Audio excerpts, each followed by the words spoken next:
श्री राम कथा ये वो विषय वस्तु है जिसने जीवन में अगर मानस जी की एक चौपाई को भी अपना आधार बना लिया ना, समझिए मानस जी की एक चौपाई में इतनी सामर्थ्य है जो हमारा उद्धार कर सकती। मैंने कल आप सभी के समक्ष निवेदन किया, आज के इस समय में, इस कलयुग में, आज के समाज की भाग दौड़ में ज़्यादा कुछ करने की ना तो किसी के पास फुर्सत है और ना ही आवश्यकता है।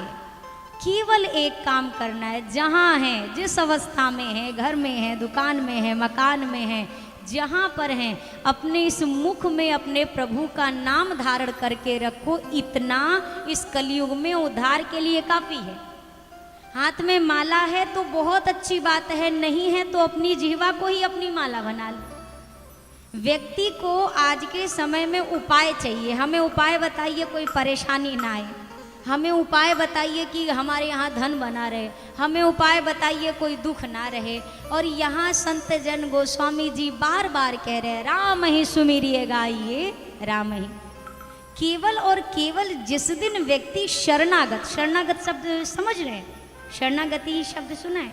अच्छा, अंग्रेजी का सरेंडर शब्द सुना है आपने? जैसे कभी कभी जब किसी मुजरिम के पीछे पुलिस जाती है और मुजरिम को लगता है भागने की जगह नहीं तो वो सरेंडर कर देता है, इसका मतलब आत्मसमर्पण। अब मेरे हाथ में मेरा कुछ नहीं है, मैं आपके समक्ष आत्मसमर्पण कर रहा हूँ। और सत्य कहूँ, जिस प्रकार से गोस्वामी जी शरणागति घाट पर बैठकर कथा गा रहे हैं, गोस्वामी जी के जीवन का एक लक्ष्य है भैया, आज के इस समय में शरणागत हो जाने से सरल और कोई दूसरा रास्ता नहीं है। हजारों अपराध किसी ने किए हों, हजारों अपराध, लेकिन जो एक बार भी, आपको देखिए मंत्र रोज जपना पड़ेगा, पूजा रोज करनी पड़ेगी, यज्ञ हवन बीच बीच में करने पड़ेंगे, पाठ रोज करना पड़ेगा, लेकिन शरणागति ये वो वस्तु है जो जीवन में सिर्फ एक बार आपको करनी है। एक बार दोनों हाथ उठाकर प्रभु मैं आपकी शरण में हूँ, एक बार केवल कहने की आवश्यकता है, फिर जीवन पर्यंत रघुनाथ जी उसको अपनी गोद में लेकर बैठते हैं। यही तो बात है, शरणागत होने का मतलब, आत्मसमर्पण का मतलब कि पूरी तरह फिर जो है आपका है। मेरा अच्छा आपके हाथ में, मेरा बुरा भी आपके हाथ में। यही सरलता ही तो चाहिए, और सरलता आ नहीं पाती है। सरलता तो नवधा भक्ति में 9वें पायदान पर बैठी है। नवम सरल सब सन छल हीना, मम भरोस ही हर्ष न दीना। सरल ही बनना तो आदमी के लिए मुसीबत है। आदमी संसार में सब कुछ बन सकता है, पर सरल बनना बड़ा मुश्किल है। और जो एक बार सरल होकर कह दे प्रभु मैं आपकी शरण में हूँ। एक बार नारद जी का प्रसंग अभी कल की चर्चा में आएगा। आपने कथा में सुना भी होगा कि नारद जी को विवाह करने की इच्छा हुई थी, तो ठाकुर जी ने विवाह नहीं होने दिया, काट दिया विवाह। काटा तो काटा, स्वयं जाके विश्व मोहिनी से विवाह किया। तो नारद जी एक बार, ये वन के समय के, जब प्रभु वन में थे, वनवास में थे, उस समय की चर्चा है। नारद जी पहुँचे, नारद जी ने जाकर ठाकुर जी से कहा प्रभु एक बात बताइए, आपकी सब लीला तो जो है सो है, मुझे एक बात समझ में नहीं आई। जब हमें ब्याह करने की इच्छा हुई थी तो आपने हमारा ब्याह काहे को काट दिया था? करने क्यों नहीं दिया? हमें ब्याह करना था तो आपने क्यों नहीं विवाह करने दिया प्रभु? उस समय ठाकुर जी ने कहा देवर्षि आप अपने बात का स्मरण करिए, आपने क्या कहा था? जेहि विधि नाथ होई हित मोरा, करहु सो बेगी दास में तो। आप ही ने तो कहा था कि जिससे मेरा हित हो प्रभु अब वही कर दो, और अब इससे ज़्यादा कोई समय है ना कहने का ना कुछ सुनने का। तो देवर्षि जब आप बिल्कुल शरणागत आत्मसमर्पित मेरे ऊपर हो गए तो मैं आपके जीवन के साथ इतना बड़ा खिलवाड़ कैसे होने दे सकता? जानते हैं देवर्षि, जब कोई मेरे शरण में आकर शरणागत हो जाता है तो मैं उसकी रखवारी कैसे करता हूँ? करहूँ सदा तिनकै रखवारी, जिम बालक राखई महतारी। जैसे यहाँ पे माताएं बैठी हैं, किसी के घर में अगर छोटा बालक हो, छोटा बच्चा हो, चाहे पोता हो, कोई भी हो, अगर आप कहीं जाएं, कहीं अपने रिश्तेदार में या कहीं घूमने के लिए, तो आप अपना सामान पैक करेंगे? अरे करेंगे ना। वो 1 साल का बच्चा आपसे कहता है ना, कहता है क्या कि माता जी हमारा भी सामान रख लो, हमारा ये वाला पेंट पैक कर लेना, हमारी ये शर्ट रख लेना, हमारी दूध की बोतल रख लेना। बच्चा बोलता है क्या आपसे? तो कौन रखता है? आप ही तो रखते हैं ना। वो कुछ ना बोले तो भी आप उसकी हर एक छोटी बड़ी ज़रूरत का ख्याल रखते हैं। ठाकुर जी भी तो यही कह रहे हैं ना, जिमि बालक राखई महतारी। मैं भी उस भक्त की संभाल वैसे ही करता हूँ जैसे एक माँ अपने छोटे से नवजात शिशु की संभाल करती है। अब सोचो, इससे ज़्यादा सरल ठाकुर कहीं मिलेगा क्या? एक तो हमारे ठाकुर जी इतने सरल, उससे भी 1000 गुना करोड़ गुना ज़्यादा हमारी किशोरी जी सरल। राम जी को जो भजले भजले बहुत अच्छी बात है, मैंने कल भी कहा था, हमारी किशोरी जी तो इतनी कृपालुनी है, जो एक बार भी अगर हृदय से पुकार दे तो किशोरी जी तुरंत कृपा करती। अपना किशोरी जी के अरे टहर बजैबे, हाँ मिथिले में रहीबे। सब लोग मेरे साथ कहिएगा, अपना किशोरी जी के अरे टहर बजैबे, हाँ मिथिले में रहीबे। हमरा नहीं चाहिए सुख आराम, हो मिथिले में रहीबे। हमरा नहीं चाहिए सुख आराम, मिथिले में रहीबे। अपना किशोरी जी के टहल बजैबे, हाँ मिथिले में रहीबे। अपना किशोरी जी के टहल बजैबे, मिथिले में रहीबे। हमरा नहीं चाहिए सुख आराम, हो मिथिले में रहीबे। हमरा नहीं चाहिए सुख आराम, मिथिले में रहीबे।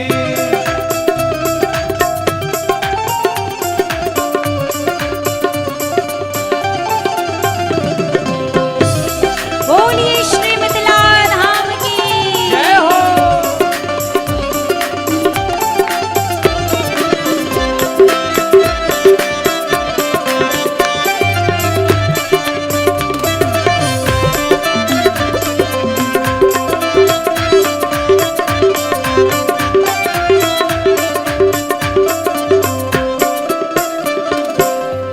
साग पात खोटी खोटी जीवन बितैबे, हाँ मिथिले में रहीबे। साग पात खोटी खोटी जीवन बितैबे, मिथिले में रहीबे। साग पात खोटी खोटी जीवन बितैबे, पे मिथिले में रहीबे। साग पात खोटी खोटी जीवन बितैबे, मिथिले में रहीबे। सिया सिया रटबैया ठोयाम, हाँ मिथिले में रहीबे। सिया सिया रटबैया ठोयाम, मिथिले में रहीबे। ओ सिया सिया रटबैया ठोयाम, हे मिथिले में रहीबे। सिया सिया रटबैया आठो याम, मिथिले में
प्यारी देहि विधि रहिबे मिथिले में रहिबे। ओ मोद ही आई है अरमान, ओ मिथिले में रहिबे। मोद ही आई है अरमान, मिथिले में रहिबे। हमरा नहीं चाहिए सुख आराम, हो मिथिले में रहिबे। हमरा नहीं चाहिए सुख आराम मिथिले में रहिबे। अपना किशोरी जी के टहल बजैबै, हाँ मिथिले में रहिबे। अपना किशोरी जी के टहल बजैबे मिथिले में रहिबे। अरे हमरा नहीं चाहिए सुख आराम, हो मिथिले में रहिबे। हमरा नहीं चाहिए सुख आराम मिथिले में रहिबे। ओ सिया सिया रटवैया ठोयाम, हाँ मिथिले में रहिबे। सिया सिया रटबे आठोयाम मिथिले में रहिबे। अरे हमरा नहीं चाहिए सुख आराम, हो मिथिले में रहिबे। हमरा नहीं चाहिए सुख आराम मिथिले में रहिबे। सिया सिया रटवैया ठोयाम, ओ मिथिले में रहिबे। सिया सिया रटबे आठोयाम मिथिले में रहिबे। अरे अपना किशोरी जी के टहल बजैबे, हाँ मिथिले में रहिबे। हमरा नहीं चाहिए सुख आराम, हो मिथिले में रहिबे।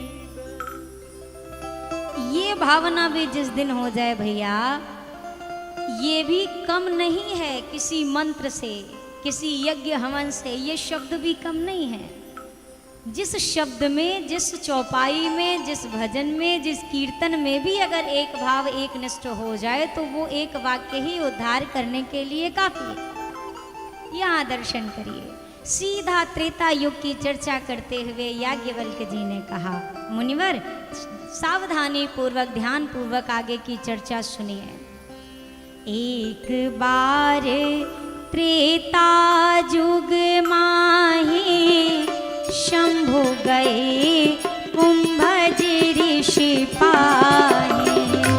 एक बार त्रेता युग माही शंभु गए कुंभज ऋषि पाही। एक बार त्रेता युग माही शंभु गए कुंभज ऋषि पाही। एक बार त्रेता युग माही शंभु गए कुंभज ऋषि पाही। संग सती जग जननी भवानी, संग सती जग जननी भवानी। पूजे ऋषि अखिलेश्वर जानी। पूजे ऋषि अखिलेश्वर जानी। राम कथा मुनि बरज बखानी। राम कथा मुनि बरज बखानी। मैंने कल भी निवेदन किया था कि मानस जी की चौपाइयाँ जितना समझ में आए उतना बोलने का प्रयास अवश्य करिए, अवश्य करिए। ओ राम कथा मुनि बरज बखानी। राम कथा मुनि बरज बखानी। सुनी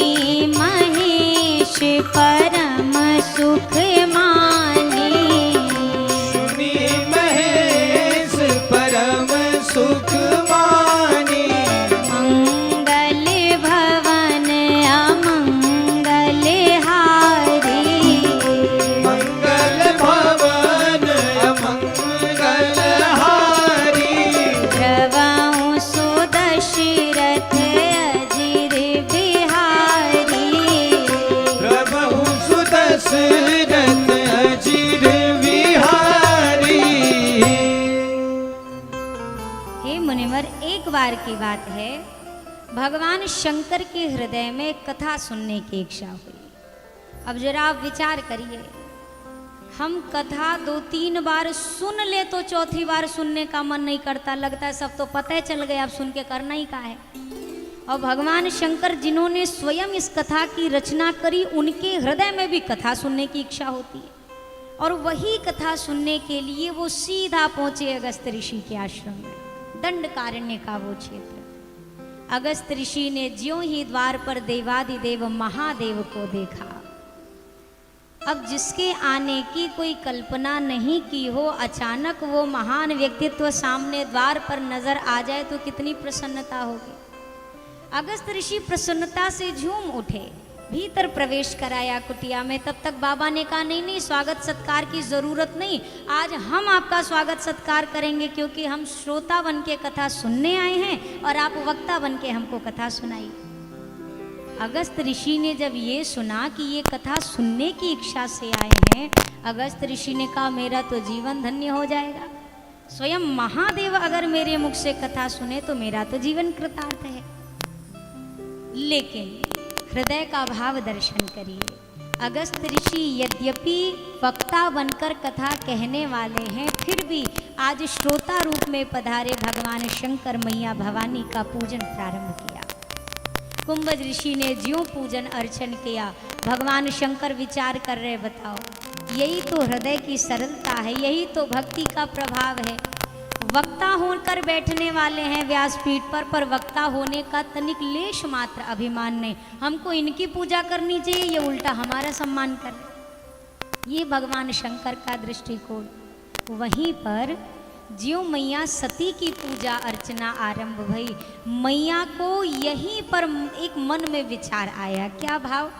ये पहली कहीं ना कहीं मैया एक त्रुटि करके संसार को दर्शन करा रही हैं कि जीवन में हम ऐसी गलती कभी ना करें। वो आदि शक्ति है, वो कोई भूल नहीं करेगी, पर लीला करके मैया ने दर्शन कराया। पहली त्रुटि का क्या दर्शन कराया? संत के प्रति अश्रद्धा का होना। हमें संत के वेश का सम्मान करना है। हम आज के समय में खुद हम कितने पानी में हैं हमको नहीं पता, लेकिन हम दुनिया को सर्टिफिकेट देते घूमते हैं कि कौन कितना अच्छा है और कौन कितना बुरा है। हमारे यहाँ कहा जाता है भैया कि बुरा जो देखन में चला तो बुरा न मिलया कोई। औरों की बुराई देखने से अच्छा है स्वयं के भीतर झांक कर देखा जाए कि हम कैसे हैं। हमारे यहाँ कहा जाता है कि हृदय में अगर भाव लेकर के, मीरा मैया के सामने तो जहर आया था ना, मीरा मैया को बता भी दिया गया ये जहर है, ये कोई चरणामृत नहीं है, फिर भी मीरा माँ ने क्या कहा, ये आया चरणामृत के नाम से है, इसीलिए अब ये मेरे लिए चरणामृत ही है। हमारे यहाँ भाव की प्रधानता है, हमारे यहाँ प्रेम की श्रद्धा की प्रधानता है। मैया विचार कर रही हैं, लगता है ऋषि को ज़्यादा ज्ञान व्यान नहीं है, इसीलिए तो हमको इनकी पूजा करनी चाहिए, उल्टा हमारी पूजा कर रहे हैं। कोई बात नहीं, अब बाबा भोले भंडारी हैं, आ गए तो आ गए, बैठे हैं, चलो। श्री राम कथा मिल जाती है तो लगता है बड़ी सस्ती सी चीज़ है, हर दूसरे गांव में तो मिल ही जाती है, यही लगता है ना। लेकिन श्री राम कथा इतनी दुर्लभ है भैया, हमें आपको आसानी से मिल रही है ना, तो यकीन करिए हम पर आप पर ठाकुर जी की कृपा नहीं है, अति कृपा है, तभी ये कथा हमें प्राप्त हो रही है। इतना बड़ा आयोजन है, इतना बड़ा ये टेंट पांडाल साउंड लाइट की व्यवस्था है, पर इस प्रांगण के भीतर वही आकर बैठेगा जिसको रघुनाथ जी हाथ पकड़कर लेकर आएंगे। 9 दिन बीत जाएंगे, आदमी मुहूर्त निकालत 9 दिन बीत जाएगी, वो नहीं आ पाएगा। वो सोचेगा आज का है, अच्छा सती जी नहीं, आज नहीं, कल क्या है, राम जन्म, हाँ हम कल जाएंगे। अब वो राम जन्म का मुहूर्त देखा, फिर कोई ऐसा आ गया आज नहीं जा पाएंगे, ब्याह वाले दिन जाएंगे, फिर ब्याह का कुछ ऐसा फंस गया, नहीं आज भी नहीं जा, अब तो वनवास है, वनवास में सुनना ही का है, हो गई कथा। अति हरि कृपा जाहि पर हो, पाँव दे एहि मार्ग सोई। कृपा नहीं, जिस पर अति कृपा बरसती है तो भगवान प्रेरणा करते हैं, जाओ तुम्हारे गौवा में कथा हो रही है, कथा सुन के आ जाओ। नहीं आदमी घर पे बैठा रहेगा, सोचे कौन जाए, हो गई कथा तो सुन रखी है, क्या ही सुनना है इसमें। व्यक्ति सोचता है कथा सुनने से क्या ही प्राप्त हो जाएगा। मान लो एक बार कथा सुन ही ली तो क्या ही हो जाएगा। एक बात बताइए, एक बार में भले कुछ हो ना हो, पर कभी ना कभी एक बार तो होगा ना। ये आपका हाथ है, एक बार ऐसे दबाइए कुछ होगा, अरे बोलिए कुछ होगा। एक बार ऐसे आप दबाइए, पंच करिए, कुछ होगा? नहीं होगा। और यहीं पर 10,000 बार लगातार दबाइए, आप कुछ होगा कि नहीं होगा? अब कुछ तो होगा, कुछ तो महसूस होगा, चाहे थोड़ा सा लाल हो जाए, चाहे दर्द होने लगे, कुछ तो असर करेगा। जिस प्रकार से एक बूंद पानी में इतना सामर्थ्य है कि वो लगातार टपके तो पत्थर में भी छेद कर सकता है, तो जब एक बूंद पानी में इतनी सामर्थ्य है कि पत्थर में छिद्र कर दे, तो श्री राम कथा में कितनी सामर्थ्य होगी, जरा विचार करिए। क्या इसमें वो सामर्थ्य नहीं कि लगातार अगर बूंद बूंद भी अगर कथा हृदय में बैठती गई, तो ये बूंद बूंद कथा हमारे हृदय के कितने विकारों को नष्ट कर देगी। व्यक्ति के हृदय में एक सोच है कि क्या देने से क्या मिलेगा। सबसे पहली चीज, अगर अभी फ्लैक्स छपवा दिया जाए श्री राम कथा, ये मनौती वाली राम कथा है, जे सुन ली होकर पूरी मनौती पूरी। अब आप कथा में भीड़ समेट नहीं पाएंगे, मनौती वाली राम कथा हो गई ना। और वही श्री राम कथा है, व्यक्ति ये सोचने में लगा है हम ये दे रहे हैं तो बदले में हमको ये चाहिए। अरे आप पहले यहाँ ये तो विचार करिए क्या मिलेगा, ये तो बात की बात है। गोस्वामी जी कहते हैं, जे सकाम नर सुनहि जगा वहीं सुख संपत्ति नाना विधि पावहीं। इस कथा को निष्काम तो छोड़ दीजिए, जो सकाम भाव यानी कि कोई इच्छा लेकर भी जो कथा सुने कि प्रभु मेरी ये इच्छा है, मैं 9 दिनों तक कथा सुनूं, पर मेरी ये इच्छा पूर्ण कर दो, मेरी ये महत्वाकांक्षा पूर्ण कर दीजिए, वो सब कुछ होगा।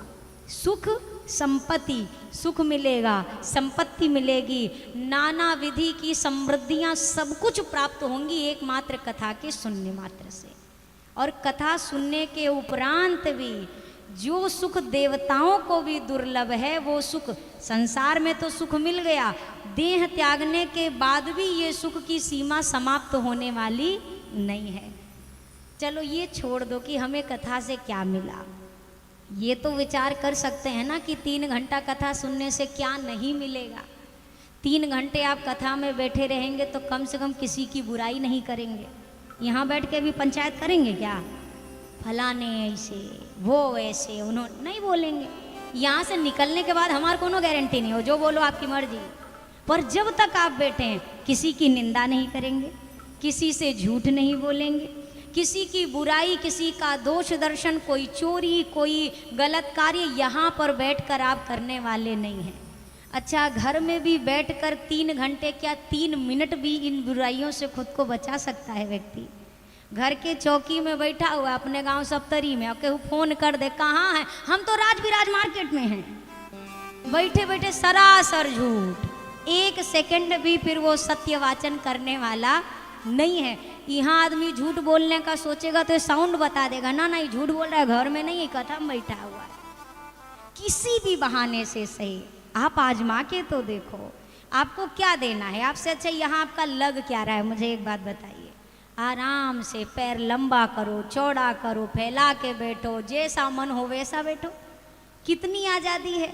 घरवा वाले इतने आराम से 3 घंटा बैठने देंगे क्या? घर पे जरा बैठ के देखिए 3 घंटा। घर वाले तो छोड़ दीजिए, आपका अपना मन आपको 3 घंटे सुरक्षित नहीं बैठने देगा। 3 घंटे के आधा घंटा आदमी चैन से बैठा तो तुरंत सोचेगा, अरे खाली बैठे लाओ सब्जी अमनिया कर ले, खाली बैठे लाओ ये काम ही निपटा लें, खाली बैठे लाओ थोड़ी देर फोन ही चला लें। और भैया जो मन वहाँ पे 10 जगह भटकाता है, वही मन ना चाहे चाहे और चाहे ना चाहे, लेकिन जब कथा पांडाल के भीतर आता है तो उसको एक चित्त होना ही पड़ता है। ये श्री राम कथा की महिमा जो प्रत्यक्ष है आपके सामने, कोई छुपी हुई गुप्त या रहस्यमयी बात नहीं है।